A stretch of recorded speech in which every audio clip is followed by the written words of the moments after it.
철도지하와 화이팅! 저희 서울시당에서 가장 지면을 기울였던 프로젝트 중 하나가 지하 입체 복합 개발을 통한 도시경제의 강화인데요. 토론회가 세 차례 있습니다. 사실 많은 서울 시민들이 가장 큰 관심을 보일 수 있는 사업이기 때문에 시당에서 이 세 차례 토론회를 잘 뒷받침해서 이 토론회가 끝나면 공식적으로 이 결과에 대해서도 대대적인 홍보를 해야 합니다. 오늘 이 철도지하화 정책 연속 토론회 첫 번째 시간을 모여주신 예빈 여러분들께 진심으로 감사의 말씀, 환영의 말씀을 드리고 발제와 토론을 맡아주신 전문가들께도 깊은 감사의 말씀을 드립니다. 1899년 경인선에서부터 시작된 철도 역사는 2024년 현재 대전환의 시기를 맞았습니다. 여전히 우리 서울 시민들에게는 주요 교통수단으로 기능되고 있지만 지상 철도의 분진 소음으로 인한 환경 파괴, 도심 생활권 등의 단절은 오랜 문제점으로 꼽혀왔습니다. 이제 서울 시민들은 변화를 요구하고 있습니다. 다행히 올 1월 철도 지하화 및 철도 부지 통합개발 특별법이 민주당 주도로 통과됐습니다. 드디어 지하화는 대전환의 물꼬를 틀 수 있게 된 것인데요. 철도 지하화는 비단 도시 철도만의 변화가 아닙니다. 발제자께서 발제문을 통해 이제 언급해 주시겠지만 철도 지하화는 지하의 신규 노선을 만드는 것뿐만 아니라 기존 철도 부지의 주변 지역을 공원화하거나 복합 개발하는 방식을 뜻하는 것이죠. 즉, 이 변화는 서울의 도시 경쟁력 강화로 이루어질 수 있는 필승 공식이라고 서울시당은 판단하고 있습니다.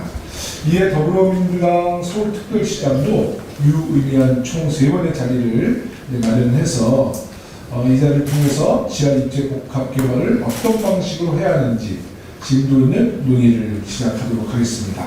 귀한 잠은 귀 기울여 듣겠습니다. 시민의 쾌적하고 건강한 일상이 보장되고 서울이 한층 더 경쟁력 있는 도시로 변할 수 있는 방안이 풍부하게 논의되기를 기대하겠습니다. 이번 토론회에서 나온 제안들이 구체적인 정책으로 또 사업으로 세상에 나올 수 있도록 우리 서울시당 또 국회가 힘을 모으겠습니다. 고맙습니다. 네, 오늘 이렇게 연속 토론에 함께 해주셔서 고맙습니다.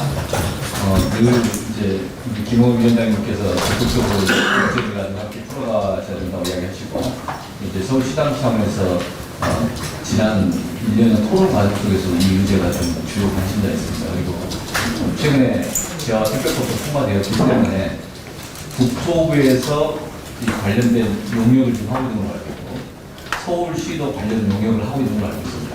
그리고 서울시당에서도 지금 용역을 부탁해서 그 결과를 기다리고 그 과정 속에서 이런 토론회가 의미가 있다고 생각합니다. 지금 국토부, 서울시 또는 이제 관련 지자체들이 이 근거 있게 하고 토론할 필요가 있다. 기본 계획이든 종합 계획이든 어떤 식으로든 2년 안에 어떤 그림을 그려 나가야 되고 그중에 선도 사업을 설정해 나가고 선도 사업을 성공하면서 또 기타 부분도 잘 진행되기를 기대하는데 그런 선도 사업의 선정 과정이 객관적 데이터에 의해서 또 사회 갈등을 최소화시키면서 선정인대로 또 함께 성공적인 모델을 만들어야 된다든가 이런 문제의식이 있습니다. 그래서 서울시당에서 함께 논의하는 것 또는 용역의 결과물들을 기대하는 것은 바로 그런 객관적인 근거라고 저희는 이해를 합니다. 다시 한번 이렇게 오늘 토론에 함께 해주신 네 분의 위원님들 그리고 장재윤 박사님과 또 관계자들께 되게 고맙습니다. 저희 오늘 논의하는 분들 참고를 해서 더 많이 이후에 민주당이나 또는 서울시와 또는 이제 정부와의 관계에서 논의에 큰 도움이 될 거라고 생각합니다. 고맙습니다. 많이 좋은 말씀 듣고 싶어서요. 저는 감사합니다. 대신하겠습니다. 오늘 공부 잘 하겠습니다. 고맙습니다. 오늘 이 자리는 저희가 지금까지 했던 연구 성과 일부를 지금 공개하면서 말씀드리는 건데 이 연구 성과를 칭찬받기 위한 자리가 아닙니다. 지금 앞에 계시는 전문가분들께서 나름의 전문 영역에서 저희들이 부족한 부분이 있으면 그것을 반드시 꼬집어 주십시오. 그래야 저희가 저희 연구상에서 그 부분을 보완하고 가도록 그렇게 하겠습니다. 그래서 오늘 이 자리는 저희들이 시민들께도 공개하는 자리지만 아마 이게 학술적이고 기술적인 내용들이 많아서 많이 참석은 어려우실 거고요. 다만 어려워도 좋으니 많은 말씀 해주시고 가셨으면 좋겠습니다. 그러면 추후에 저희들이 그런 지금 말씀하셨던 내용들을 다 모아서 실제로 철도 지하가 어렵다고 하시는 분들이 너무 많은데 그 어려움을 뚫고 진행할 수 있는 밑거름으로 쓰겠습니다. 감사합니다. 발제 맡으신 장재민 박사님 발제하면서 그럼 다음 준비하도록 하겠습니다. 네, 안녕하십니까. 소개받은 한국구조정책연구소장 장대민입니다. 이렇게 바쁘신 와중에도 이렇게 토론의 자리를 빛내주셔서 감사드리고요. 사실 이 금일 발표할 주제가 이제 철도 지하와 관련 정책 아닙니다. 그러다 보니까 이게 내용이 너무나 방대하다 보니까는 저희가 이제 3부로 나눠서 진행하기로 했고요. 1부 같은 경우는 지금 여기 있는 것처럼 이제 대심도로 어떤 방향으로 갈지 이걸 가는 거고요. 2부 같은 경우에는 어떤 도입시설을 어떤 걸 할지, 3부 같은 경우에는 이제 각각 종합적으로 선도 사업을 어디서부터 할지가 주요한 안건이 되겠습니다. 그러면 이제 오늘 이제 발표할 지하 입체 복합 개발을 통한 도시 경쟁력 강화에 대한 발표를 시작하겠습니다. 그래서 저희 뭐 여러분들 다 아시다시피 이제 철도 지하화의 개념이 사실은 지상에 있는 철도를 지하로 내린 다음에 지상 상부를 개발하거나 동원하거나 시키는 걸로 알고 계시는데 사실은 저희는 이번에는 지상 철도 위를 데크화시켜서 덮어서 그 복합 개발하는 형식도 포함을 시켰습니다. 그래서 이제 개발의 필요성을 보시면은 지금 도시 패러다임가 변화되고 있다는 것입니다. 그만큼 철도랑 지하는 지하로 가고 지상은 보행자, 녹지 중심으로 많이 변해서 생활환경 개선 사업이 이제 주요한 사업인 걸로 가고 있습니다. 두 번째는 지역마다 그 똑똑한 한 채, 이끌어 나가는 시설물 하나가 중요하다고 생각합니다. 그러다 보니까 초고층, 복합 용도의 그 건물을 원하고 컴팩트 시티를 지어나가고 있습니다. 이것이 다 경제적인 관점에서 발전이 되고 있고요. 세 번째, 이제 너무 서울시 같은 경우에는 도시가 팽창되고 유휴부지가 부족하다 보니 그 철도 주변까지 이제 관심을 갖고 있습니다. 그러다 보니까 이제 지상 철도라든지 주변까지 도시 공간의 일부로 바라보고 철도 지하화라는 사업도 이제 시작을 하는 것 같거든요. 그러다 보니 이것에 대한 이제 철도 부지 입체 개발로 어떻게 도시 경쟁력을 강화할 필요가 있을지를 이제 검토를 해보는 것입니다. 뭐 다들 아시다시피 이제 또 지상철도가 서울 같은 경우에는 한 101km 정도 가지고 있습니다. 그래서 그 지상철도 특히 저 파란색 부분을 보면은 대부분의 서울의 주요 관문을 통과하고 있는 것을 볼 수 있습니다. 그것이 예전에 일제강점기 때 지상철도로 건설이 돼서 그렇고요. 그리고 도시철도 같은 경우에는 하천 구간 등이 일부 지상에 있는 것을 볼 수 있습니다. 현재 그 지하화에 대한 찬반론은 여전히 많습니다. 그래서 당연히 찬성 같은 경우에는 뭐 토지 단절을 개선시키고 생활환경, 뭐 지역 활성화를 시키는데 특히 반대론적인 입장이 상당히 많은 걸로 나타나고 있습니다. 공사 시에 보통 혼잡, 뭐 건설비, 운영비가 과다하고 특히 도심부 공사가 어렵고 또 이제 기존 노선이 운행 중단되고 또한 그 토지 형태가 선형이다 보니까는 그 토지의 가치가 없다라는 것이 반대적인 주요 있습니다. 그래서 이번에 저희는 이 연구를 이 사업의 어느 정도 가능성을 열어두고 한번 저희가 검토를 해봤습니다. 그래서 오늘 서울시의 도시변의 특성을 제가 한번 설명해 드리는 게 이제 서울시는 점점 이제 늙어가고 약간 이제 그 노후가 비중이 증가됨으로써 기존의 서울시가 어떻게 변화되고 있는지를 반영해서 저희도 이제 도시의 어떤 회복을 나아갈 수 있는 방향을 찾고자 하는 게 맞다고 보고요. 간략하게 보시면은 1980년대에는 지하철 1기가 탄생된 1, 2, 3, 4, 5선이 됐고요. 인구 1000만 도시가 됐습니다. 그 2기 때는 1990년대는 2기 지하철 5, 6, 7, 8호선이 나타났고요. 도시고속도로가 확대됨으로써 이제 광역화 현상이 발생되는 것을 볼 수 있습니다. 2000년대에 들어와서 이제는 광장, 뉴타운 등이 형성되면서 특히 생활권 지역에 투자가 많이 되고 있었고요. 이제 4기 때는 지속 가능성, 환경 친화적이다 보니 이제 이러한 패러다임이 변함으로써 환경 친화적인 도시가 많이 탄생되고 있고요. 현재는 이제는 그 서울시도 어느 정도 지쳐가고 이제 늙어가다 보니 이제 도시 기능에 이제 회복이 필요할 시점이라고 생각합니다. 또한 균형 발전.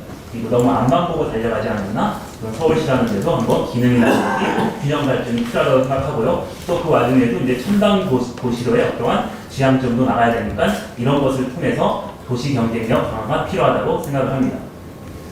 서울시에 대한 특성을 잠깐 보시면 서울시는 점점 계속 메가시티화가 되고 있습니다. 그 초창기에는 그 도로를 중심으로 시가지가 확대된 것을 볼 수 있는데 향후에 계속 철도 시대다 보니까는 광역철도 중심으로 확장되는 것을 볼 수 있습니다. 오른쪽에 있는 저 그림도 역시 철도를 중심으로 광역화가 계속 지속되고 있는 것을 볼 수 있습니다. 그만큼 그 메가시티, 초광역화가 점점 커지고 있는 현상입니다.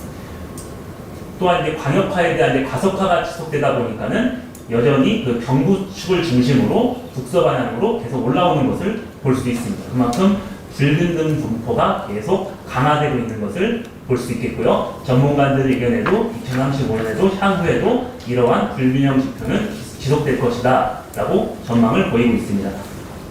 이렇게 되다 보니까 이제 서울을 중심으로 바라보면은 이 광역화됨으로써 서울 시계 지점이 상당한 중요한 역할을 차지하는 것을 볼 수 있습니다.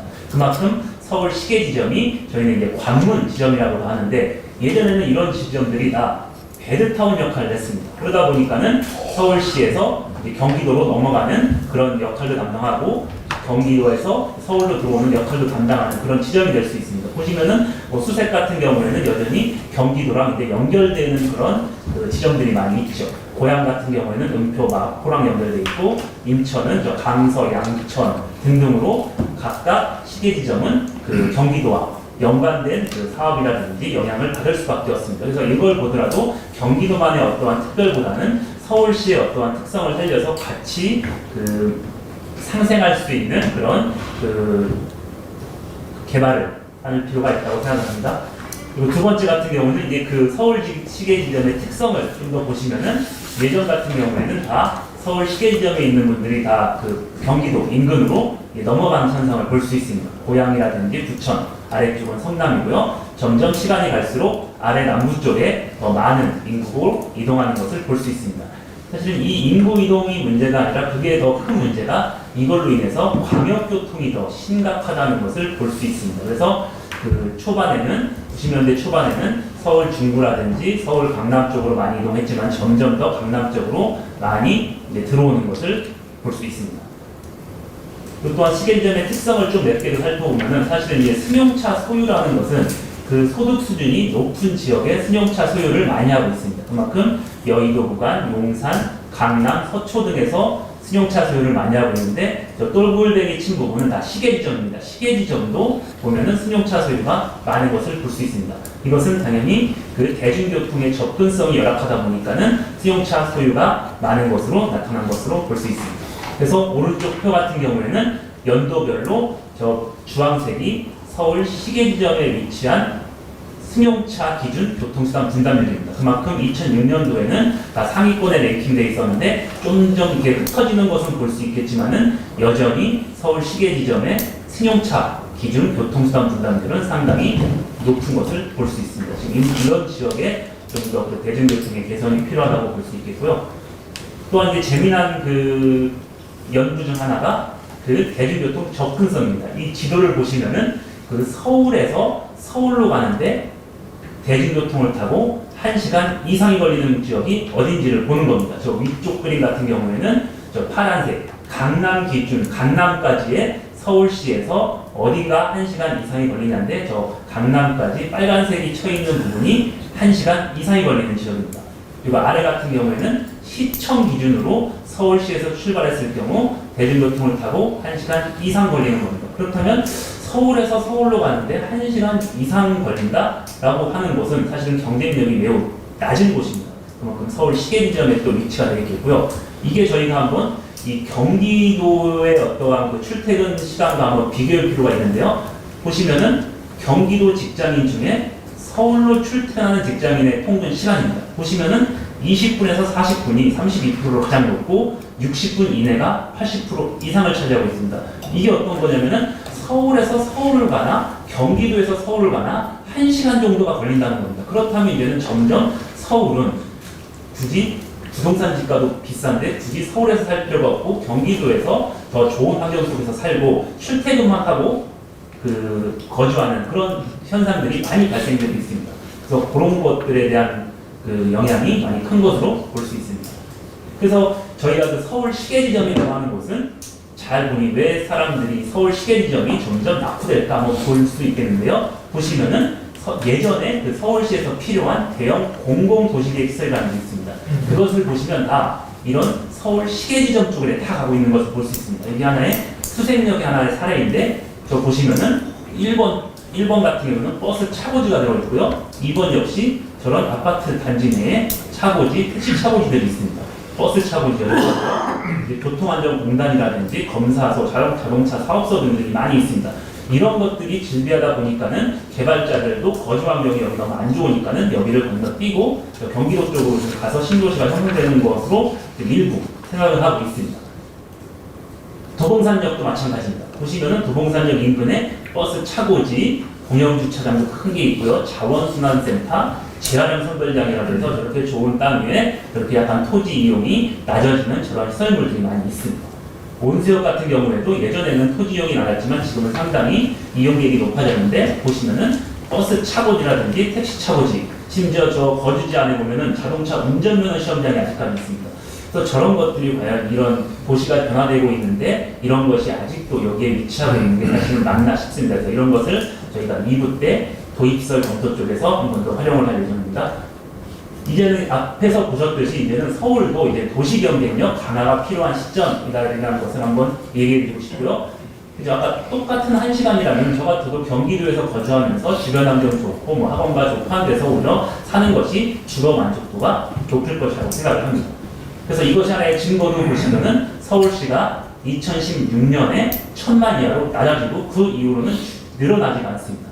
하지만 이 아래에 있는 표를 보시면, 왼쪽 표를 보시면 서울시 인구는 계속 줄어가는 것을 볼 수 있는데 인천시나 경기도는 계속 늘어나는 것을 볼 수 있습니다. 그래서 서울, 경기, 인천의 수도권 비중도 2019년도에는 50%를 차지했다가 2023년에는 50.7%로 수도권은 계속 커가지만은 서울시 인구는 계속 빠지고 이런 현상을 지금 보이고 있습니다.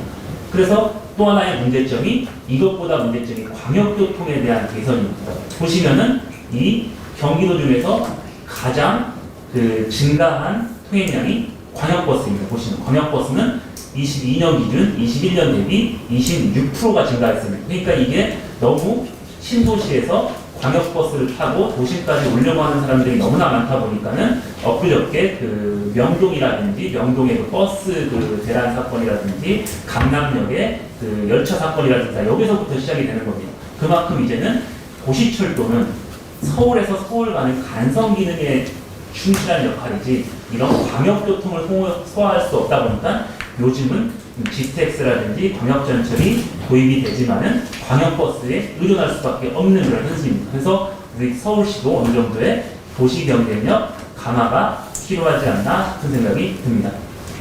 그래서 이것도 또 하나 제가 최근에 연구하는 것 중 하나였는데, 저희가 3기 신도시를 하면서 저희가 광역교통을 개선하기 위해서 광역교통시설 부담금이라는 것을 이제 납부하고 있습니다. 그것이 경기도에서 서울로 빠르게 진입할 수 있는 그런 교통수단을 놓자는 겁니다.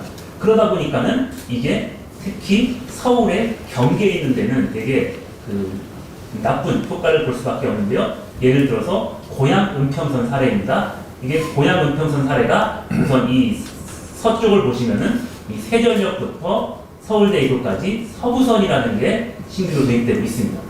사실은 세전역까지만인데 이쪽 고양 쪽에는 고양 은평선이라고 해서 고양시청에서 세전역까지도 추가적으로 검토를 지금 사당 기본계획까지 통과된 걸로 알고 있습니다.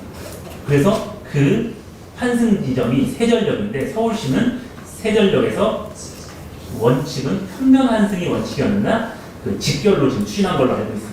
이렇게 하다 보면은 사실은 이제 저 고양 은평선이라기보다는 서부선 연장선에 더 가까운 역할을 하고 있습니다. 그러면은 이제 특히 출퇴근 시간에는 이 고양에서 타고 오는 승객들 때문에 이 세전역이라든지 서울시에서의 이 서부선의 역할이 제대로 할 수 있을지가 고민입니다. 이렇게 제가 또 소문에 의하면 급행까지 도입을 하겠다고 하는데, 과연 급행철도 같은 경우에는 아마 서울시에 계신 분들은 많이 탈 수 없는 그런 현상을 나타내고 있습니다. 그러다 보니 특히 이제는 점점 광역전철화되다 보니까는 이러한 서울 도심에서 끝나는 그런 열차들이 확장을 많이 하고 있는데, 이러한 확장을 할 때는 특히 서울 경계에 있는 서울시에 계신 분들은 어느 정도 신중한 계획이 필요하다고 생각합니다.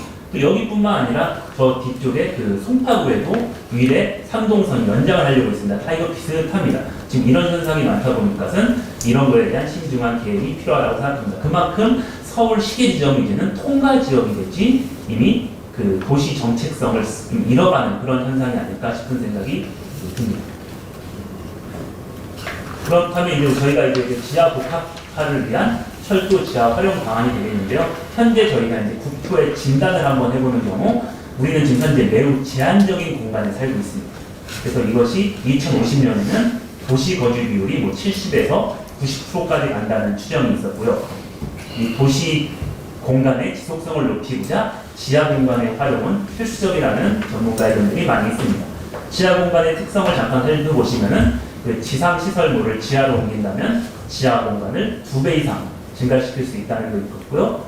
그리고 안전성이 충분히 검증이 됐고, 그리고 특히 대량 저장 공간으로 많이 쓰이고, 특히 이제 지하 공간 시설물 활용 사례도 많이 있고, 특히 저희가 이제 입체 복합 개발을 하면은 특히 도로 시설을 많이 내리면은 도로의 정체가 크게 정착했다는 특성들이 있습니다. 또한 그런 것도 있지만 저는 이런 것도 좀 반영하고 싶은 게 시민들의 패러다임이 많이 변화되고 있다는 것입니다. 시민들의 이동 형태가 많이 바뀌다 보니까는 저희가 이제 웬만하면 이제는 그 오프라인보다는 온라인 구매를 많이 한다는 겁니다. 그래서 우리가 지금 밖으로 나갈 때는 출퇴근할 때만 한번 밖으로 나가지 그 이외에는 거의 다 온라인이라든지 특히 그런 택배라든지 이런 것을 통해서 갈 수 있겠습니다. 그래서 저는 잘 보시면은 우리가 이 통행이 멈춘 게 아니라 이러한 택배가 그거를 대체하고 있구나 그런 생각이 듭니다. 그래서 시민의 이동 형태는 출퇴근 중심으로 많이 변화되고 있다는 것이고요. 그러다 보니까 이제는 생활권, 특히 거주 지역의 그 생활권 개념이 빠르게 변화하고 있는데요. 압축 도시라든지 N분 생활권, 몇 분이면 도착할 수 있다 이런 것이 중요하다 보니까는 그 지역 중심의 어떤 랜드마크가 필요합니다. 그리고 또 하나는 안정적으로 이제 그 소상공인들이 운영할 수 있는 그러한 공간을 제공해야 된다 이런 것입니다. 그래서 이런 것은 지금 이제 2부에 할 그 유유공간 발굴에 도입시설 적용에 이제 사용할 것인데 저희가 지하 공간에 대한 필요성을 한번 얘기를 해드리는 겁니다. 근데 지하 공간 하면 이제 저희가 이제 무조건 대심도라고 하는데 대심도에 대한 개념도 한번 알고 있을 필요가 있다고 생각합니다.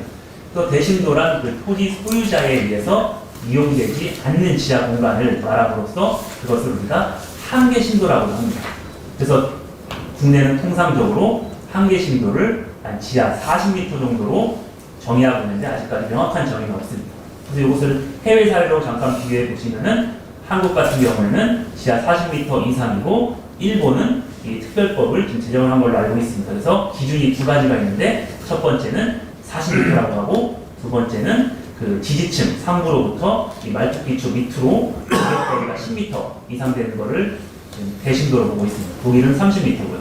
그리고 이 고상 부분 같은 경우에도 한국 같은 경우는 거의 없는데 서울시 같은 경우에는 일부 조례 6.2% 이하를 보상하라는 지침이 있습니다. 그래서 이런 것도 저희가 대심도를 개발하려면 명확한 정의와 법제도 개선이 필요하다고 생각을 합니다. 그리고 대심도 개발의 안전성은 사실은 너무나 많이 그 연구가 진행되었고요. 그 중에서 이제 그 안전성 평가라든지 환경성 평가를 볼 수 있는데 안전성은 그 집안 침하가 가장 리스크가 있다고 지금 나타나고 있고요. 환경성에는 그 발파, 진동 및 소음이 가장 안전성이 낮다고 할 수 있겠습니다. 그래서 오른쪽 그림을 보시면은 대심도에 대한 안반 특성이 아래로 갈수록 양호한 것을 볼 수 있습니다. 그만큼 대심도로 갈수록 양호하고요. 서울시 같은 경우에도 40m 이하에는 경암이라는 곳이 존재함으로써 그 안전하다고 지금 연구가 진행되고 있습니다.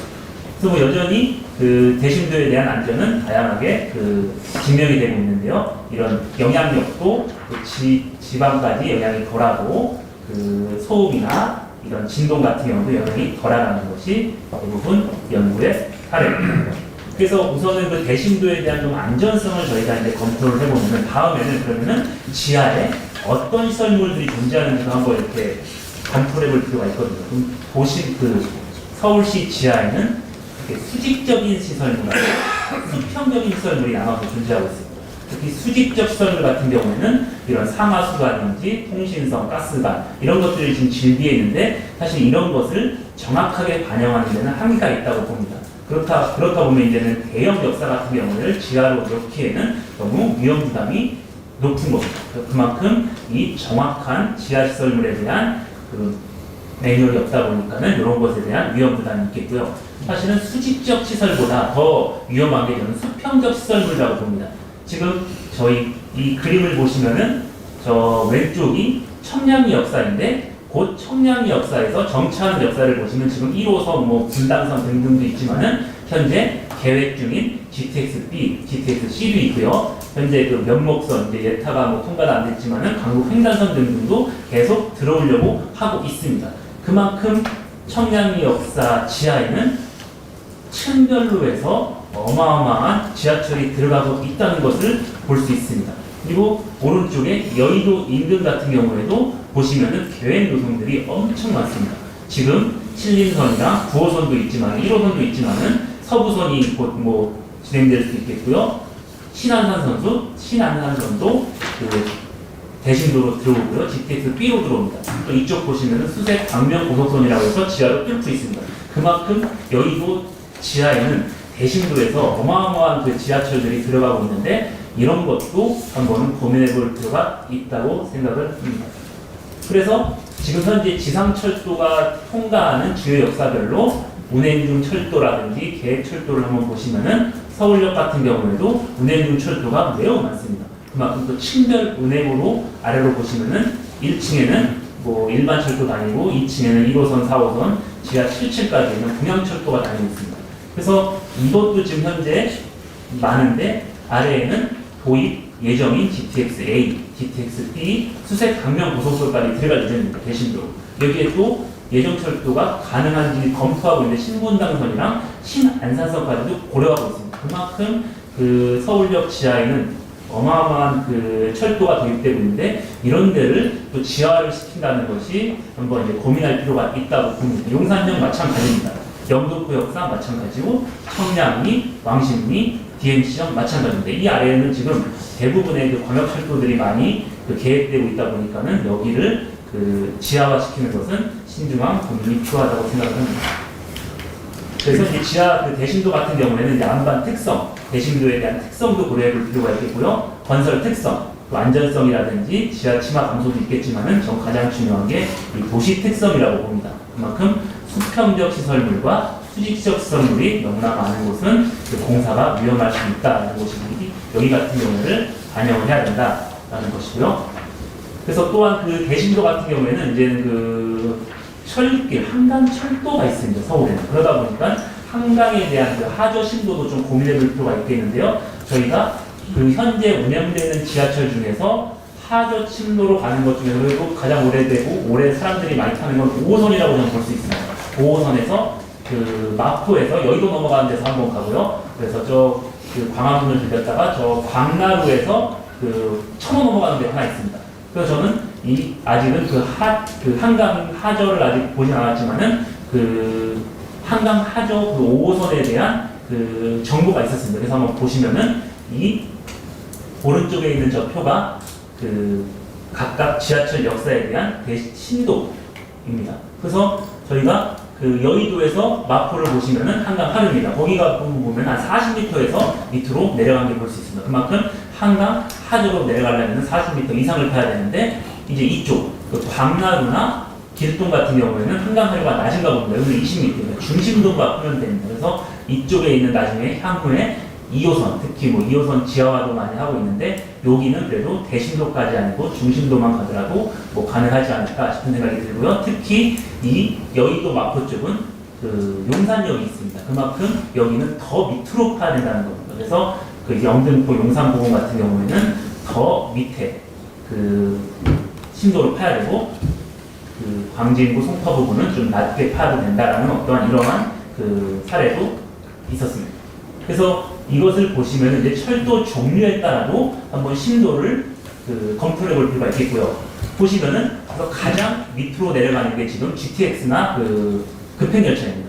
신안산선 같은 경우. 그래서 현재 GTX-A 같은 경우에는 서울역의 역사를 건설하고 있는데 보시면은 대합실이 지하 55m, 승강량이 60m에 있습니다. 그만큼 에스컬레이터 길이가 60m짜리가 있다고 하는데 또 노인들 교통 약자까지 또 고려를 해야 됩니다.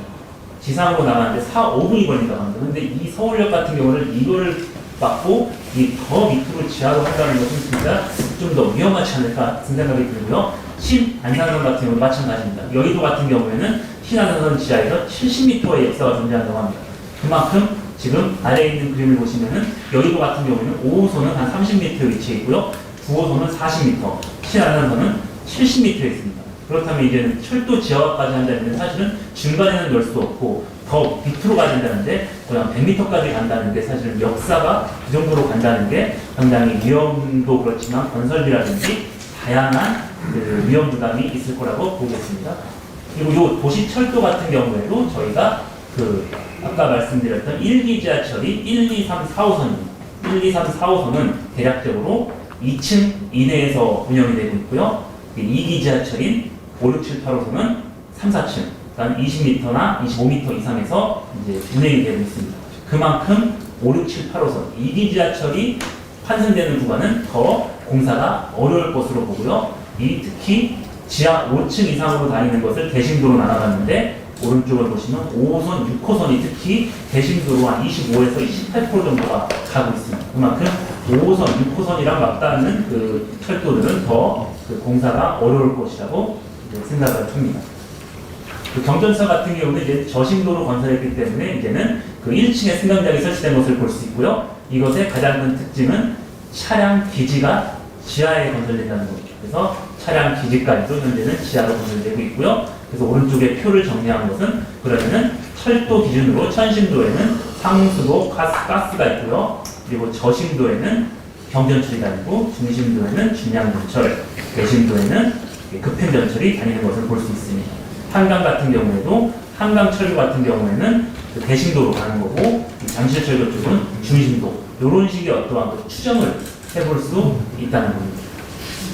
그래서 그 싱가포르 같은 경우에는 그 도심의 그 혼잡도가 높아 보니 이제 지하 공간 이용에 대한 그런 매뉴얼들이 많이 있는 것을 볼 수 있습니다. 그래서 그 사례인데 그 지상이나 1에서 3, 지하 1에서 3m 같은 경우에는 보행로로 건설되고 있고 그 10m까지는 뭐 전기시설 등 그 이하에는 교통 인프라라든지 상하수도, 맨 밑에는 저장 창고 이러한 그 복합 요소로 이제 사용하는 것을 볼 수 있습니다.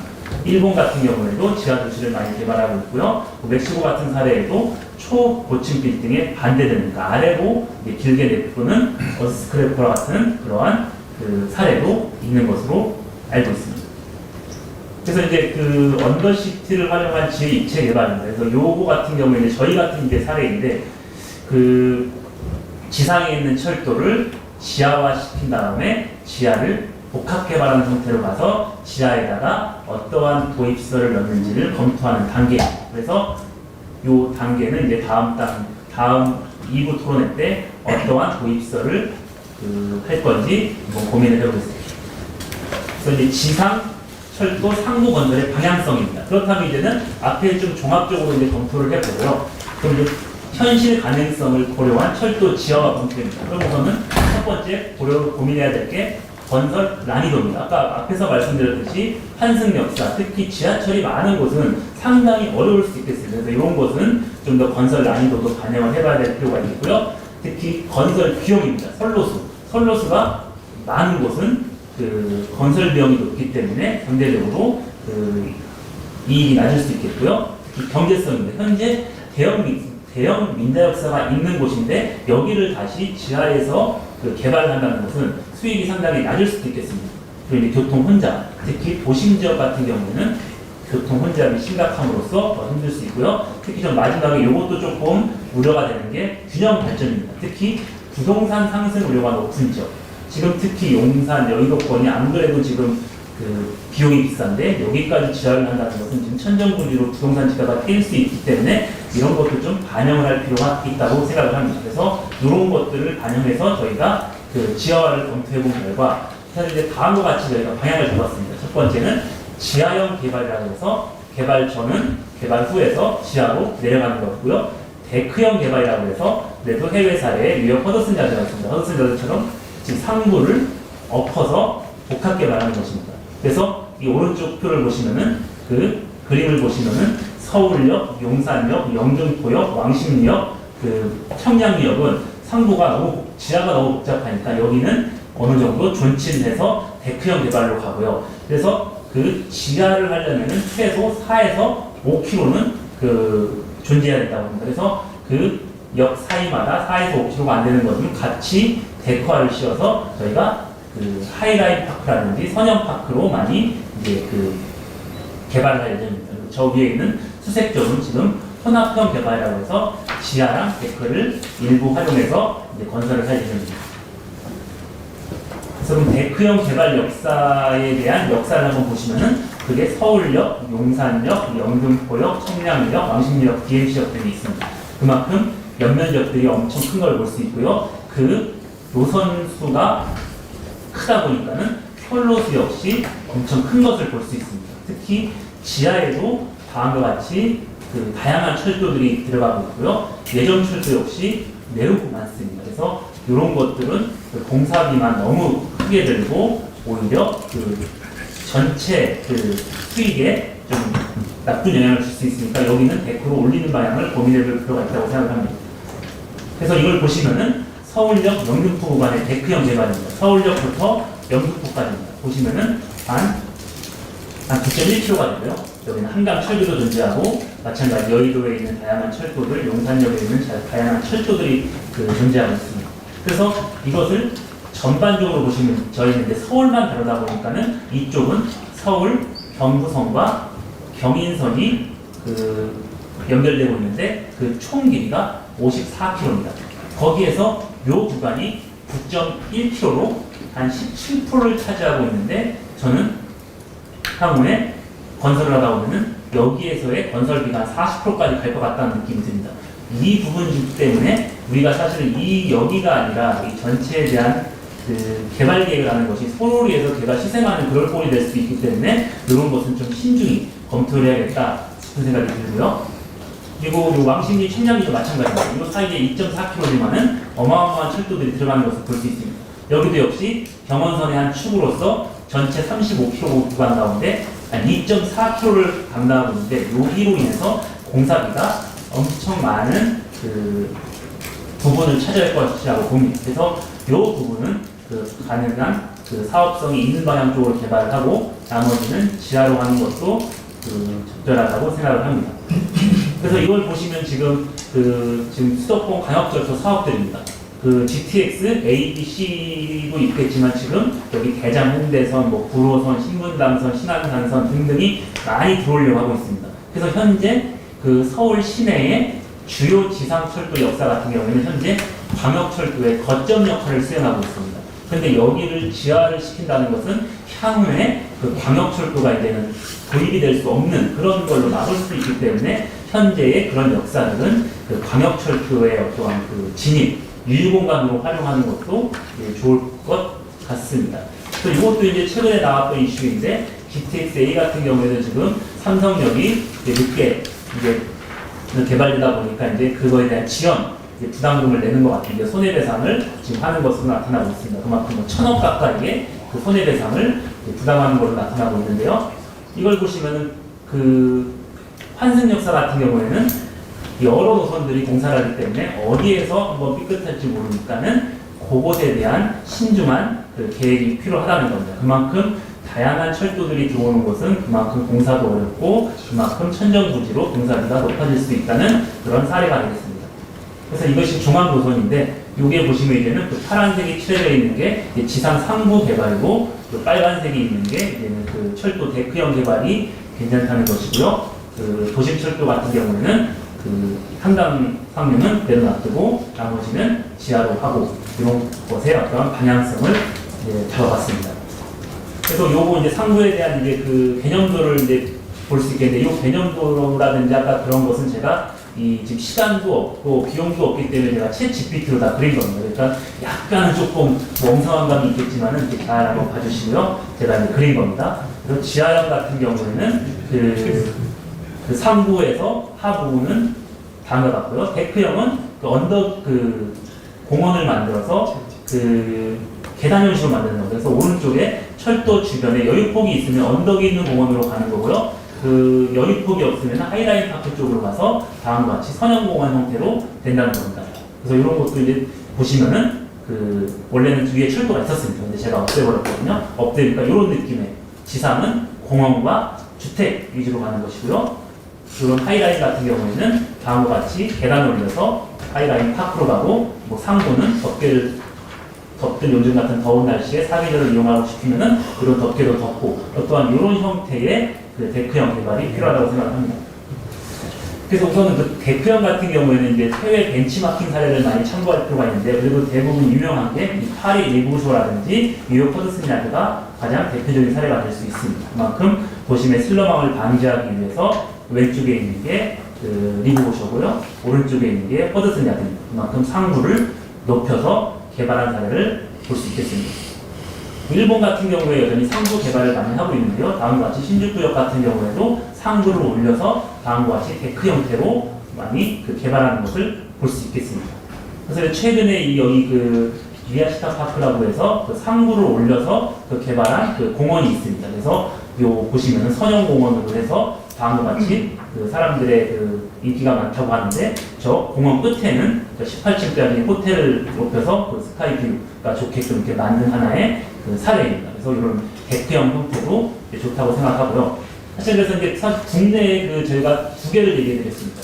지하형 개발도 있고 데크형 개발도 있는데, 국내의 그 경의선 숲길 같은 경우는 대표적인 그 지하형 그 숲길 사례입니다. 그래서 데크형 그 지하를 한다면요, 다음과 같이 이런 사례가 될 수 있겠고요. 사실은 데크형도 있긴 있습니다. 보시면은 여기 신정 차량기지라고 해서 양천구청역 가보시면은 저기에 그 철도 부지 상부에 아파트들이 질비해 있습니다. 이게 한국형 허드슨 야드라고도 불리는데요. 이런 것을 통해서라도 이게 지금 95년도에 지어진 행복주택입니다. 그러니까 한번 가끔 가보더라도 그래도 뭐 생각보다는 괜찮습니다. 근데 지금 기술력들이 많이 개발되다 보니까는 상부로 올려서 개발하는 것이 상당히 이제 가능성이 높다고 생각을 하겠습니다. 그래서 또한 이 그 철도 그 부지 개발 사례의 유형별로 보시면은 철도 역사 같은 경우는 그 지하역 개발도 많이 하는데 데크화 개발도 많이 합니다. 그 해외 사례 같은 경우는 선로 부지 같은 경우는 지하로 많이 넣지만은 이 마지막에 눈여겨볼 게 철도 차량 기지 같은 경우는 대부분 다 데크화로 지금 개발을 하고 있습니다.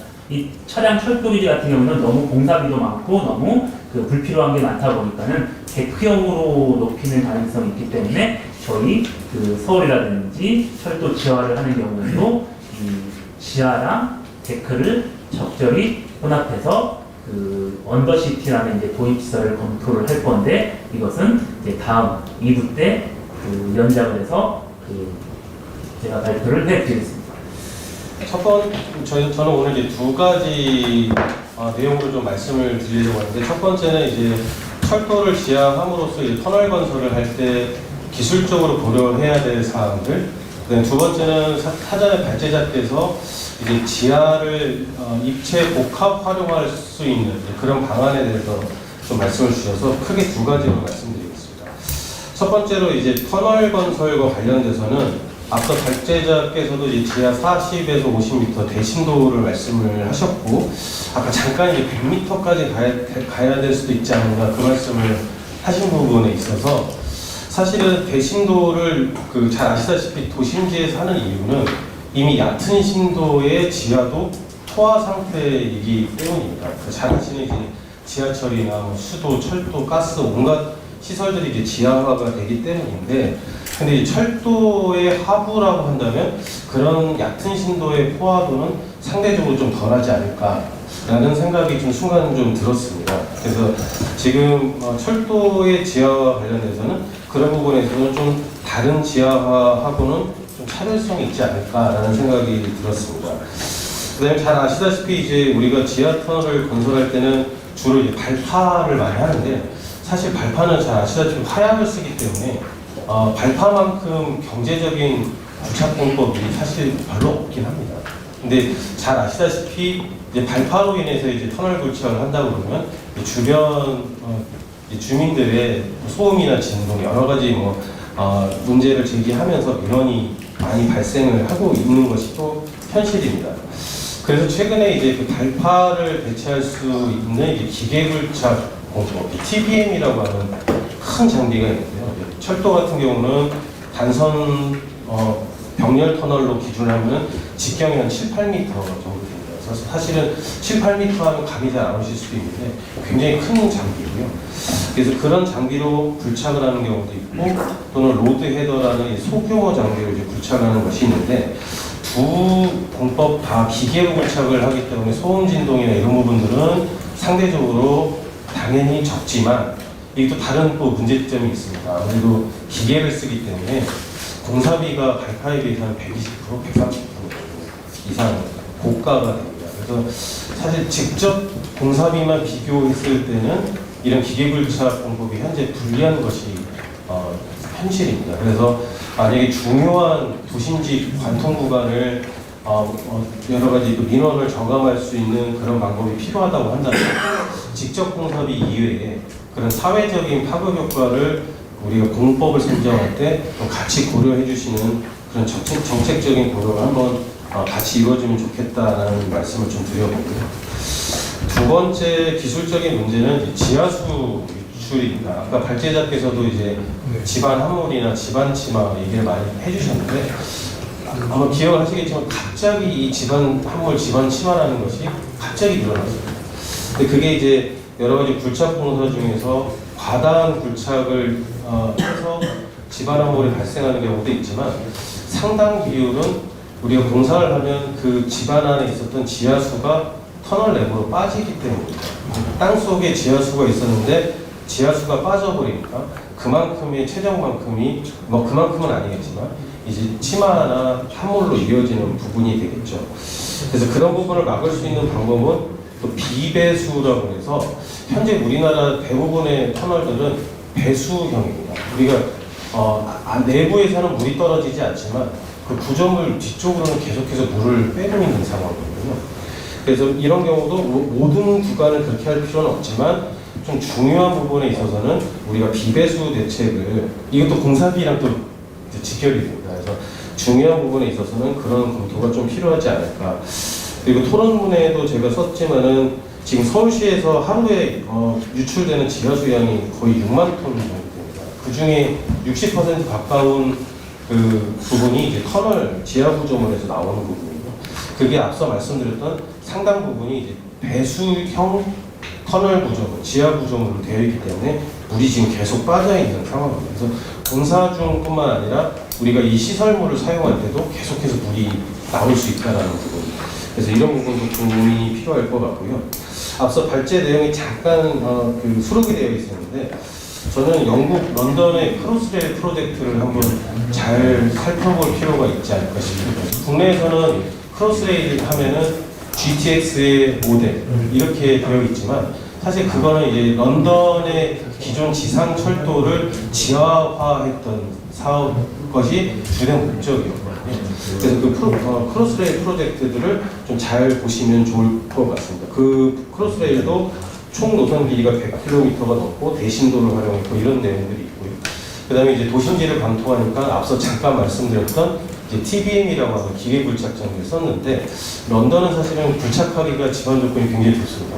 그 클레이라고 하는 점토 지반인데 불착할 때는 잘 불착이 되고 불착하고 난 후에도 잘 유지가 되는 굉장히 좀 복을 받은 지반 조건이 있긴 한데 어쨌든 이 크로스레일 프로젝트를 좀 많이 참고해 주시면 좋을 것 같습니다. 특히 우리나라에서는 이제 불착하고 나온 암석이나 흙 같은 것을 이제 폐기물로 고려하는 경우가 많은데 이 영국에서는 이걸 다시 99% 이상을 뭐 매립재료로 활용됐었고 그다음에 공사를 할 때 굉장히 많은 시공 재료들을 운반을 하는데 그것들을 이제 템스강의 수로나 기존 철도를 이용해서 운반을 함으로써 이제 운반 그런 것들로 인해 교통 체증을 좀 줄여줬던 부분들, 그다음에 앞서 말씀드렸던 이제 비배수 형태로 구조물을 만들었던 부분들.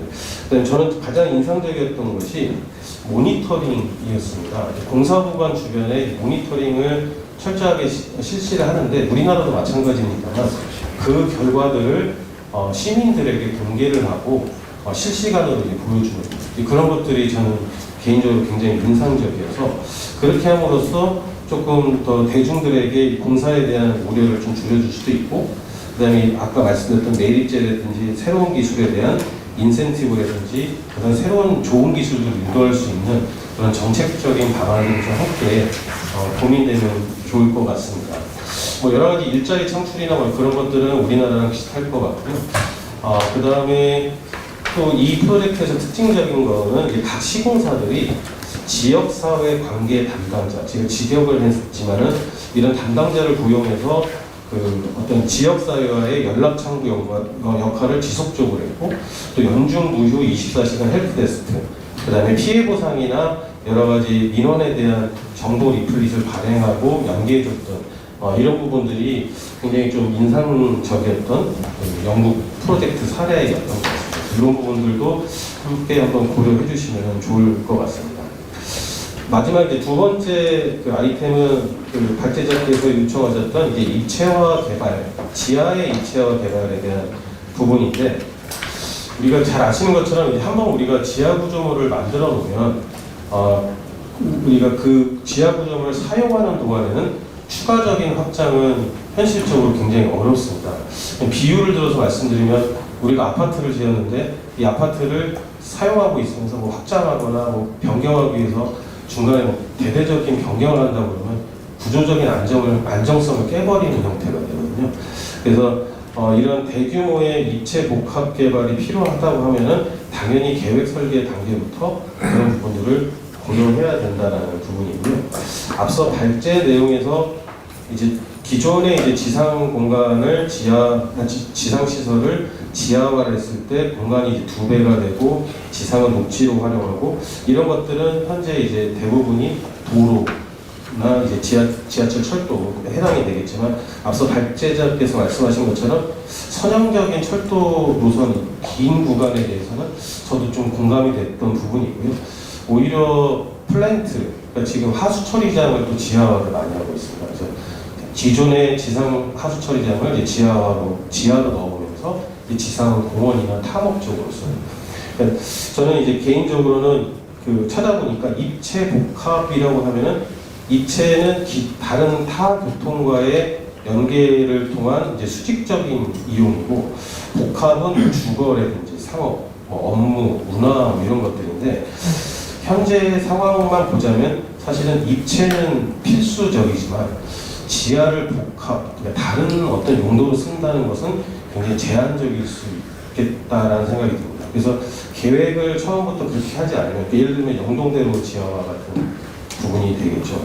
그렇지 않으면 복합은 좀 어려울 것 같고, 특히 잘 아시는 것처럼 주거나 상업 목적으로는 많이 어려울 것입니다. 왜냐하면은 우리 지하라는 부분이 이제 환기 부분도 지상과 좀 달리 가야 되고, 그다음에 지하에서 유사 상황이 발생했을 때 방제에 대한 대책도 지상 이상으로 또 어려운 부분이 있거든요.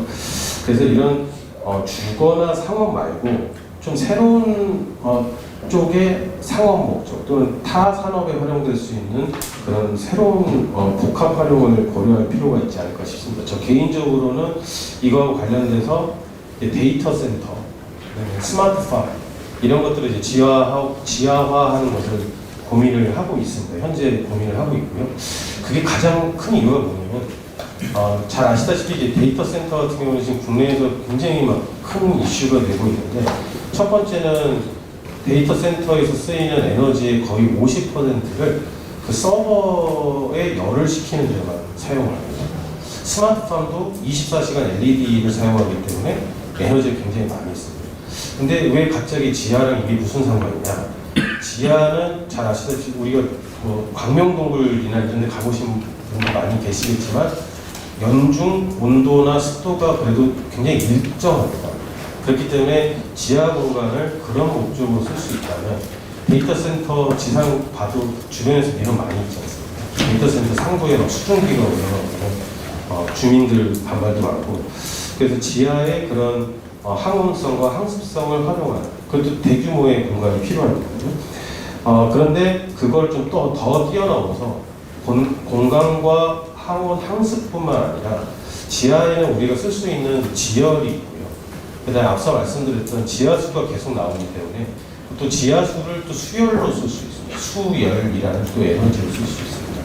그래서 조금 더 나아가자면 그런 능동적인 에너지 절감 또는 에너지 생성 쪽으로 활용을 더 할 수 있다면 굳이 우리가 주거나 상업 목적에만 좀 국한되지 않고 좀 철도 하부를 더 좋은 쪽으로 쓸 수 있지 않을까 이런 생각을 해봤습니다.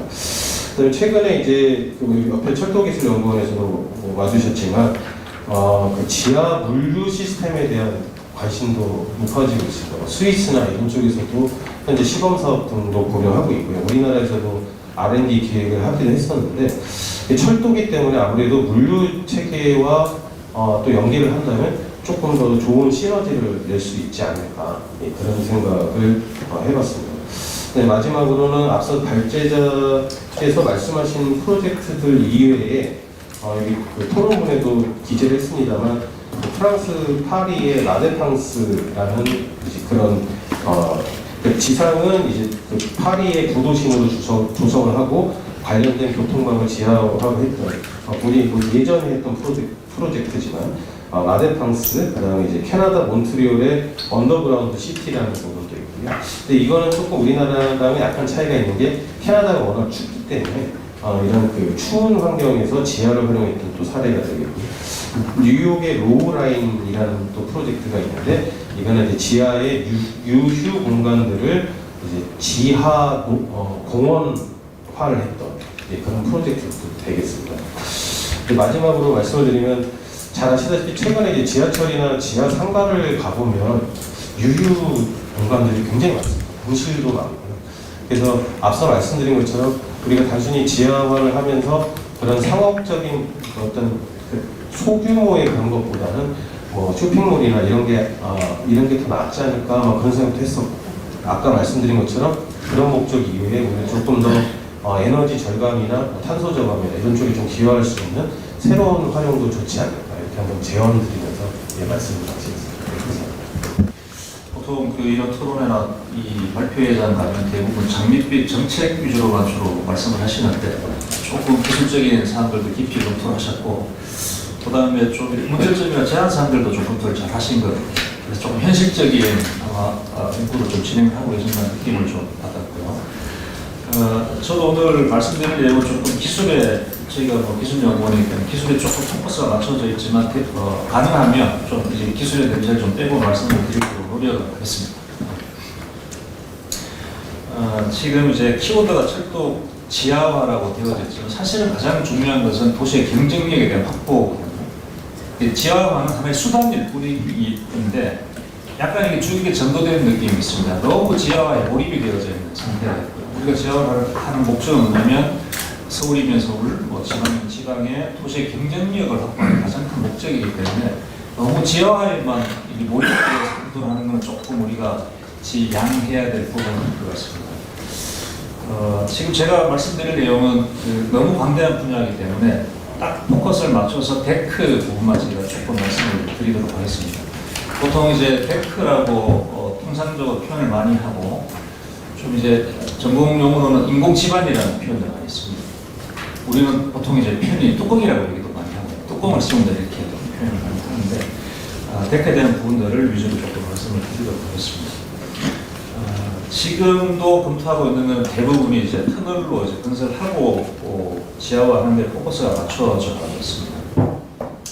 기존 라인 지하화로 집어넣으면 상선하선 두 라인만 넣는 게 아니고요. 경부선 같은 경우에는 최소한 3복선 정도를 넣어야 될 것 같습니다. 경부선 라인이 있고 지하철 라인이 있고 일반철도도 다녀야 되고 나중에 GTX도 연결을 해야 되는 부분이 있기 때문에 최소한 3복선 정도를 내려야 되면 6차선의 철도를 내려야 된다는 얘기고요. 지하화를 하게 되면 역사도 내려야 됩니다. 역사도 내려야 되고 그 외에 많은 철도 시설물도 같이 다 내려야 되는 상황입니다. 굉장히 많은 시설물을 지하로 내려야 되고 굉장히 큰 대공간을 건설해야 되기 때문에 지금 산출하는 금액보다는 훨씬 높아질 가능성이 많이 있습니다.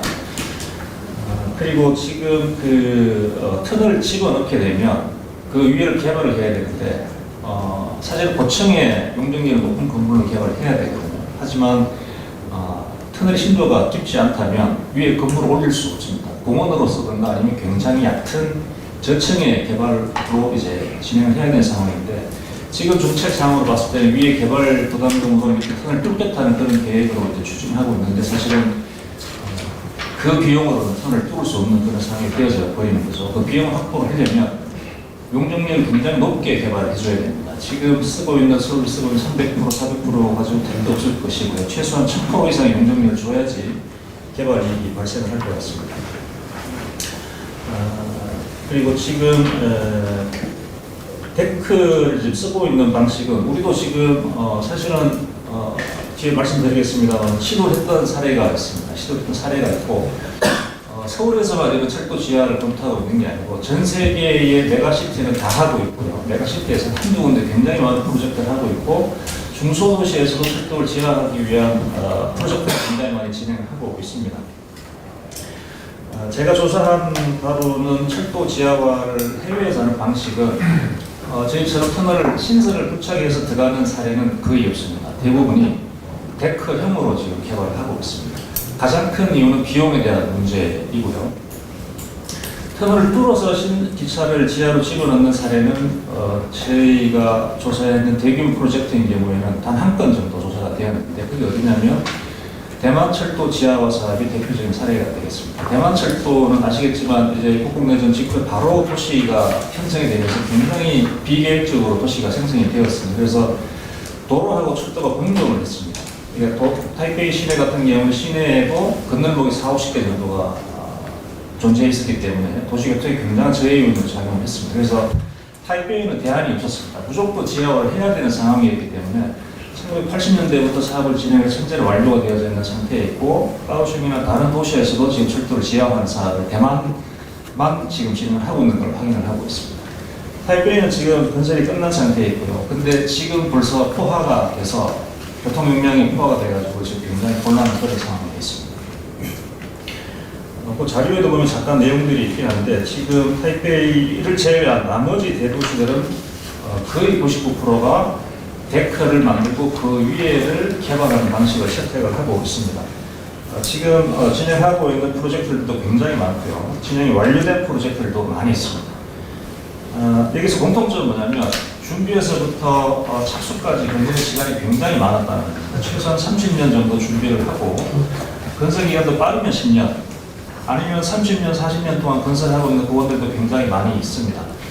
왜냐하면 터널을 부착해서 지하로 넣는 게 목적이 아니고 도시의 경쟁력을 강화하는 게 목적이었기 때문에 단순하게 국내에서 바라보고 있는 지하화의 관점에서 바라보는 게 아니고 도시를 새로 만드는 관점에서 바라보고 있습니다.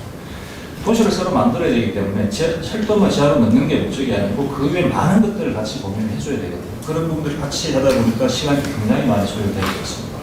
비용은 두말할 나위도 없이 하고 지금 그래서 이제 현황 그렇게 배경이 이렇게 되어져 있고 현황 사항을 보게 되면 국내에서도 이 지하화에 대한 검토를 1980년대 중반부터 지속적으로 검토를 해오고 있습니다. 뭐 아시다시피 이제 그런 여러 가지 이제 선거에 대한 이슈화도 굉장히 많이 되고 반복적으로 진행이 되어져 왔었고 그렇지만 실질적으로 진행이 된 사례들도 많이 있습니다. 아까 발제자께서 말씀하신 신정 촬영 기지 같은 경우는 굉장히 성공적으로 국내에서 시행했던 사례로 할 수가 있고요. 차이가 뭐가 있냐면 신정 촬영 기지는 기지를 건설할 때부터 반영이 되어져 있습니다. 이게 기술적인 문제가 없습니다. 기지를 건설할 때 밑에 데크를 먼저 만들고 위에다 아파트를 올리기 때문에 건설에 대한 부담이 없습니다. 비용도 많지 않습니다. 근데 지금의 문제는 뭐가 있냐면 지금 현재는 데크형을 우리가 적용을 하려면 열차가 운행하는 과정에서 우리가 데크를 올려야 되거든요. 그렇기 때문에 굉장히 많은 비용이 이제 들어가게 되어져 있습니다. 그래서 지금 이제 성공적으로 수행했던 사례들도 있지만 실패했던 사례는 13년도 행복주택 사업, 박근혜 정부에서 했던 행복주택 사업에서는 뭘 시도를 했냐면 기차 선로 위에를 데크를 덮고 그 위에 아파트를 짓는 사업을 시도를 했습니다. 대표적으로 오류역하고 가자역에서 사업을 실행했는데 오류역 같은 경우는 선로 수가 한 10개, 12라인 정도가 있습니다. 굉장히 폭이 넓습니다. 가자역도 10선 정도가 있어서 그 위에 데크를 올리면 충분히 위에 아파트를 지을 수 있는 공간이 확보되는 그런 사업이었습니다. 그래서 초기에 기본 계획을 세울 때는 선로 전체를 뚜껑을 덮고 그 위에를 복합 공간으로 아파트, 그 다음에 공공기관, 공공장소까지 만들어서 올리는 걸로 계획을 했습니다만은 사업을 하면서 발생했던 여러 가지 문제점들이 있었습니다. 가장 큰 첫 번째는 돈에 대한 문제가 가장 컸고요. 두 번째는 운행하는 열차에 대한 안전 확보를 어떻게 할 것이냐가 두 번째 이슈였습니다. 그래서 지금 공사를 하게 되면 지금 이제 운행 중인 선로에서 철도에서 공사를 하려면 공사할 수 있는 시간이 하루 3시간 정도 확보가 안 됩니다. 열차가 오밤중에 끝난 시간에서부터 새벽에 첫 차가 다니기 전 그 시간까지만 활용을 해서 공사를 하게 되는데 이런 대규모 공사를 하게 되면 굉장히 고가의 장비들이 와서 공사를 해야 되거든요. 대규모 고가의 장비들은 24시간이 돌아가야지 타산이 맞습니다. 근데 이제 3시간이 이제 확보가 되면 준비하는 단시간, 끝나는 단시간. 실제 공사하는 건 1시간 정도밖에 공사 못하게 되거든요. 타산이 안 맞는 거죠. 그래서 13년도 행복주택 사업을 포기를 하고 선로 위에다가 데크를 짓고 아파트를 짓기로 했던 계획을 포기하고 아파트를 옆으로 뺐습니다. 그걸 짓는 거죠. 그 부지에다가 아파트를 지었습니다. 그리고 이제 행복주택이라고 해서 이제 사업을 성공했다고 발표는 했습니다. 대신 아파트는 못 지었지만 선로 위에다 데크를 만들어서 위에다가 공원을, 소규모 공원을 하나 만들었습니다. 충분히 하나 정도 사이즈가 될 것 같은데 저희들이 설문조사를 했는데 굉장히 효율성은 좋았습니다. 주민들 반응이 굉장히 좋았고요. 특히 그 지역이 공원이 없는 지역이기 때문에 지역 주민들한테는 굉장히 좋은 평가를 받았던 사례가 되겠습니다. 그래서 실제 그때 당시에 사용했던 자료를 찾아보니까 저희가 얘기하는 데크를 만드는 비용, 아파트 건축에 대한 비용은 다 빼고 데크만 만드는 비용을 추산을 해보면 그때 당시에 포트에서 발표 자료 보면 167만 원, 제곱미터당 167만 원이 소요될 것이라고 얘기를 했고요. 2022년도에 저희 연구를 산출해 보니까 제곱미터당 3천만 원, 평당 1억 정도의 비용이 소요가 되는 걸로 산출이 되었습니다. 최소 비용만 잡은 거고 최소한 2배 이상이 소요될 것 같습니다. 그래서 이 정도 비용을 투입을 해야지만 공공 데크가 확보가 될 수 있는 그런 상황이었고요. 두 번째는 열차가 운행하고 있는 지금 상황에서 들어가서 공사하는 게 굉장히 제한적입니다. 지금 그때 당시에 LH 공사에서 사업을 주관을 했는데 열차를 운행을 하고 안전을 확보를 해야 될 철도공사 입장에서는 굉장히 좀 네거티브적인 협조가 잘 안 되는 겁니다. 그래서 그런 문제들도 많이 있었기 때문에 향후에 기관의 그런 취합된 의견을 이끌어내고 끌고 갈 수 있는 좀 강력한 기관들이 있어야지만 이 사업은 진행이 될 수 있을 걸로 예상을 하고 있습니다. 그래서 데크 방식에서 봤을 때의 저해 요인은 크게 3가지로 저희들이 정리를 한번 해봤는데 첫 번째는 제도하고 법입니다. 첫 번째, 지금 현재 철도지역 특별법이 발효가 되어져 있는데 이거는 가장 기본적인 법인 것 같습니다. 추후에도 이 사업을 성공적으로 진행하기 위한 추가적인 법안들이 나와줘야 될 것 같습니다. 대표적인 법안들이 용적률을 좀 완화할 수 있는 여유. 아까도 말씀드렸다시피 아까 말씀하셨던 허드슨 야드는 용적률이 1000%로 시작을 했다가 최대 3800%까지 풀어줬습니다. 그렇게 하지 않으면 이게 개발이 들어오지가 않습니다. 그 정도 풀어줘야지 사업이 진행되는 부분이 있고요. 그 다음에 여러 가지 개발을 제한하는 법들이 많이 있습니다. 이런 법들을 조금 빠져나갈 수 있는 약간의 통로를 만들어주는 게 좀 필요하다는 생각이 들고요. 여러 가지 안전을 제약하는 법이 굉장히 많이 있습니다. 철도 인접 공사할 때 제약을 한 안전법들이 많이 있고 환경에 대한 법들도 굉장히 많이 있고요. 그 다음에 중대재해법 같은 경우 사실은 이제 공사를 하기가 굉장히 어렵죠. 아까 말씀드렸다시피 제가 한국에서는 야간에 3시간만 작업을 할 수 있는데 해외는 저희하고 정반대입니다. 해외에서는 야간에 작업을 못하게 합니다. 왜냐하면 위험하기 때문에 야간 작업은 금지, 주간에만 작업을 하세요. 근데 국내에서는 주간에는 선로 접근할 수가 없습니다. 약간 반대의 개념인 거죠. 건설비는 시간입니다. 토목에서는 시간이 확보가 되는 게 비용하고 가장 직결하는 문제이거든요. 지금은 동의 시간이기 때문에 돈을 확보해 주는 것이 가장 중요한 그런 분야가 되겠습니다. 두 번째는 이제 경제성과 안전성에 대한 문제인데 이 두 가지는 약간 반대적인 개념이 있지만 안전을 확보하면서 비용을 어떻게 줄일 것이냐가 사실 기술적인 측면에서 포커스가 되겠습니다. 안전을 최대한 열차의 운행 안전 확보하면서 건설비를 어떻게 줄일 거냐. 이거는 기술적으로 풀어야 될 문제인 걸로 판단이 되고요. 세 번째는 인접 공간에 대한 인식에 대한 문제가 조금 있습니다. 한국에서의 철도 인접 공간은 안 좋은 공간입니다. 못 사는 사람들이 사는 공간이고 개발이 안 되는 공간이고 시끄럽고 분진이 나는 공간인데 해외에서는 데크를 통해서 이런 사업을 하게 되면 주변보다 데크 위에 있는 아파트가 분양가가 훨씬 더 높습니다. 왜냐하면 이런 환경적인 문제들을 다 제거를 해주기 때문에 소음 진동이 생기지 않도록 굉장히 하이테크 기술을 적용을 하고 그 다음에 공기에 대한 부분도 컨트롤을 다 합니다. 다 제어를 하는 부분이 있고요. 그다음에 여러 가지 편의시설이 다 들어가 있고 교통환경하고 바로 직결이 되기 때문에 홍콩 같은 경우는 역사하고 역사 위에 지은 아파트가 훨씬 더 분양가가 높습니다. 주민들도 선호하고 있는 그런 상황이기 때문에 철도비에 대한 이런 부정적인 인식을 조금 불식할 수 있는 노력들을 해야 되는데 그거는 그냥 괜찮습니다 말로 되는 게 기술적으로 다 해결을 해야 되는 부분입니다. 소음 진동이 안 생기게 해야 됩니다. 할 수 있습니다. 지금 우리의 수준은 소음벽 정도를 설치해서 소음을 줄이는 게 좀 문제가 있습니다. 이렇게 말씀하시는데 예를 들어서 한국에 쓰는 소음 억제 기술을 풀어볼 수도 있거든요. 좀 비싸죠. 그럼 충분히 제어할 수 있는 그런 기술들을 우리가 가지고 있기 때문에 그런 기술들을 같이 활용을 해서 철도 공간에 대한 인식들을 조금 개선하는 필요가 좀 있다고 생각하고 있습니다. 마지막 해결에 대한 내용입니다. 아직 뭐 저희들도 크게 연구를 진행하지 않았기 때문에 구체적인 해결 방법은 없습니다만 정리를 하자면 아까 말씀드렸던 입법에 대한 부분, 개발을 조금 더 촉진할 수 있는 입법들이 진행이 되어져야 할 것이고요.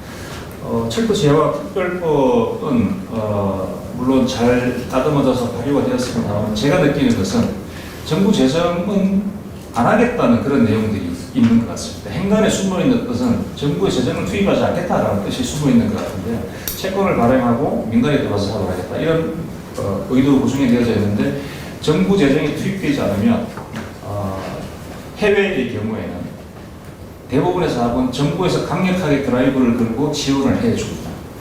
한 가지 예를 들면 허드슨 야드 같은 경우는 민간 사업으로 수행이 되었지만 하나로 30조 원 정도가 투입이 되었거든요. 그 민간 사업으로 다 실행을 했습니다. 미국에서 가장 큰 부동산 회사하고 캐나다에서 가장 큰 부동산 회사, 일본에서 가장 큰 부동산 회사 컨소시엄으로 수행을 했는데 그럼에도 불구하고 사업성이 안 났기 때문에 20년간 세수를 면제를 해줬습니다. 뉴욕시에서. 그 돈이 얼마냐면 7조 정도가. 그거는 국가에서 재정으로 7조를 지원해 주면 마찬가지거든요.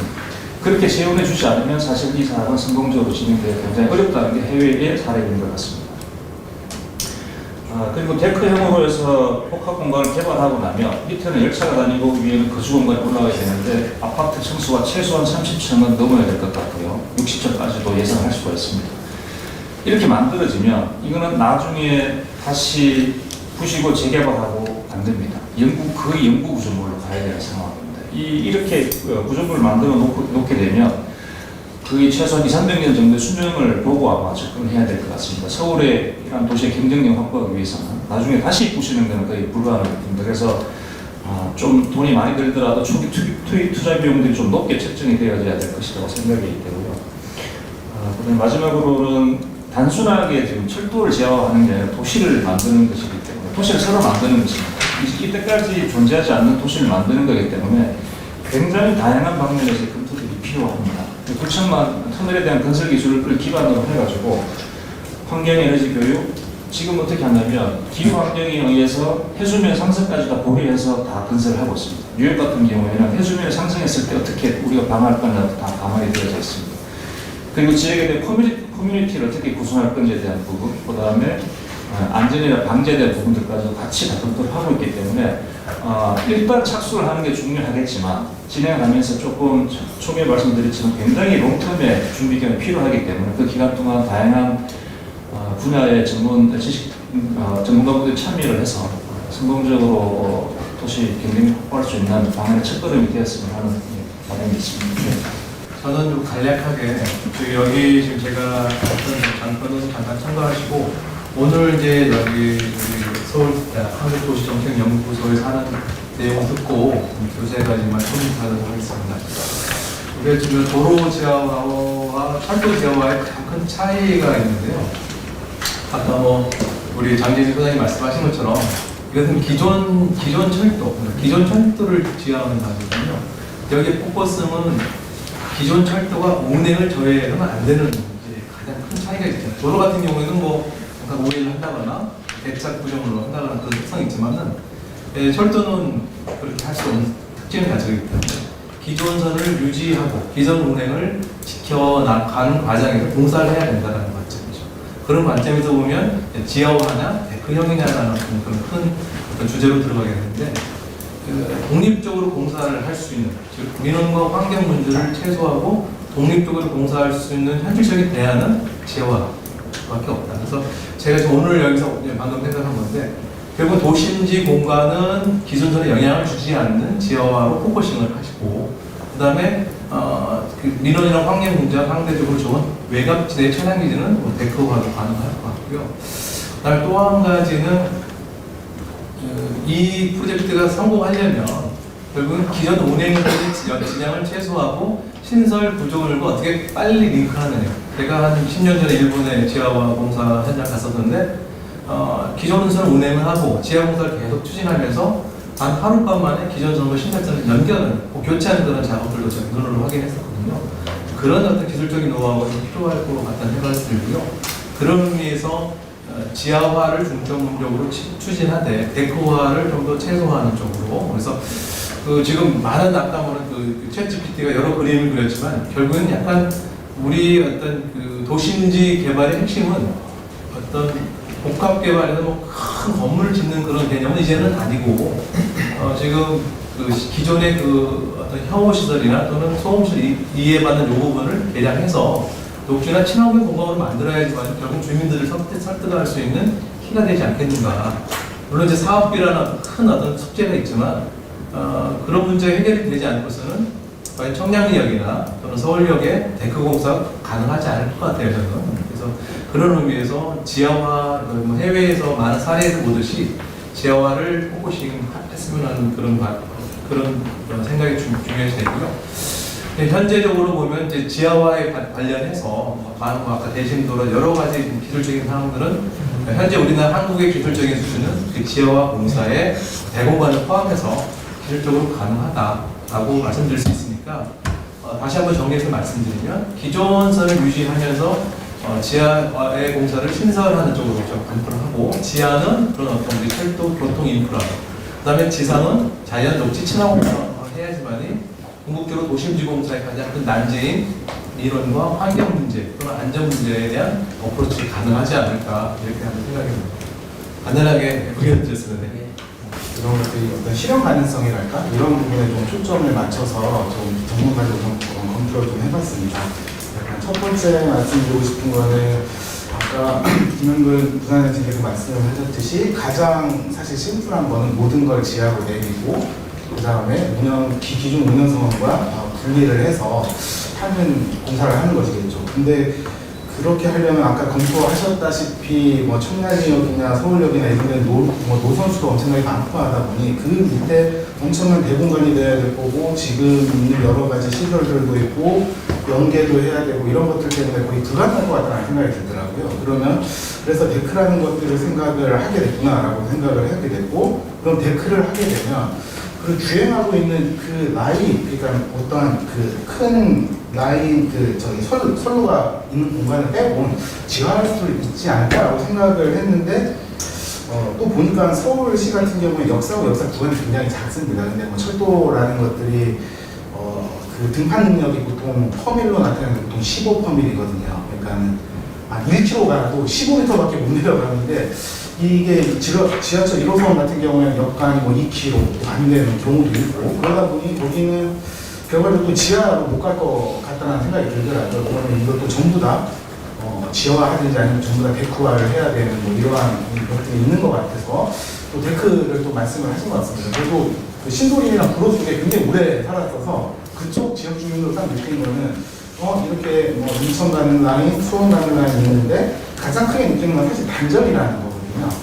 근데 단절이라는 것을 지하화를 하면 생활 환경도 좋아지고 그런 단절도 없어지고 그러니까 예를 들어 바로 건너편을 가고 싶은데 삥 돌아서 고가를 타고 가야 되고 이러한 문제들이 아마 근데 그쪽 지역 주민들은 지하화를 한다 그러면 그런 것들이 없어지겠구나라고 생각을 하실 수가 있을 것 같아요. 근데 데크형 개발로 그런 것들이 해소가 될 수 있을까라고 생각했을 때는 또 아닐 것 같다라는 생각이 듭니다. 그러면 또 이게 또한 서울시의 그 성교의 특성상 이게 뭐 데크 지하 이게 번갈아서도 안 되고 이게 뭐 데크로만 돼야 된다면 또 세계상으로 이게 데크가 연속적으로 몇 킬로씩 되는 개발은 또 없는 것처럼 보이거든요. 또 그것 자체가 어떻게 보면 나중에 흉물이 될 수도 있지 않을까? 사실 그런 생각도 좀 해봤습니다. 그렇다면 이게 지화화라고 이게 딱 못 받기보다는 어떤 아까 그렇게 지화화가 엄청난 그 비용이 투자돼서 하지 못하는 경우라면 이게 생활 환경을 개선해주고 지역 단절을 없애준다는 측면에서 어떤 중간중간의 데크를 좀 굉장히 잘 활용을 할 수 있을 것 같아요. 근데 지화화는 아니겠죠. 지화화는 아니겠지만 그런 부분이 있고 실제로 지화화 할 수 있는 부분이 있을 수도 있으니까 그런 부분을 조금 더 그 철도 노선의 특성을 좀 반영을 하고 철도 운행 특성을 반영을 해서 결정을 하시면은 좀 좋지 않을까라는 생각이 들었습니다. 그리고 무조건 지화화로 간다는 것도 그게 저는 그런 것도 한번 좀 고민을 해볼 필요가 있지 않을까라는 생각이 들었고요. 그리고 한 가지 더 생각해 본 경우에는 이게 데크가 됐든 지화가 됐든 결국 터널 형태가 될 텐데 이게 가장 취약한 게 사고 부분입니다. 그래서 제가 여기 토론문에서 간략하게 적었었는데 일례로 스위스 같은 경우에도 간단하게 탈선을 했는데 보고하는데 한 달 이상이 걸리는데 근데 이게 데크 같은 경우에는 높이가 낮습니다. 높이가 낮다 보니까 저희가 이렇게 탈선된 열차 구원 같은 거 할 때 구원 열차가 들어가서 끌고 와야 되는데 크레인 같은 걸로 할 때도 크레인이 굉장히 높아지거든요. 근데 데크 안에서는 그러한 작업을 못하기 때문에 그러한 그 안전에 대한 부분도 조금 생각을 하시면서 이런 좀 작업을 하시면은 좋지 않을까라는 생각을 했습니다. 그래서 데크와 지화 개발 기술적으로는 전부 다 가능하나 이런 것들이 들어가는 비용과 이런 것들을 잘 감안하고 특히 계획 단계에서 이거 하려는 목적, 그러니까 생활환경 개선과 도시 재생 그리고 여러 가지 단절의 문제 해결 이런 부분들을 적절하게 해결할 수 있는 솔루션들을 잘 배치를 해주시면 좋은 연구 결과가 되지 않을까 생각했습니다. 이상입니다. 오늘 첫 토론회였는데 사실은 저희들 전문가분들의 의견을 모으고자 하는 그런 자리고 그냥 제목 자체는 토론회로 했지만 추후에 저희가 이제 8월 달에 대시민 공개하는 그런 어떤 설명회를 할 때 또 저희들이 필요하다면 요청을 드려서 고견을 또 듣고 그 자리도 같이 할 수 있도록 이렇게 준비하겠습니다. 그럼 오늘 첫 번째 토론회를 이 정도로 마치도록 하겠습니다. 예, 감사합니다. 감사합니다.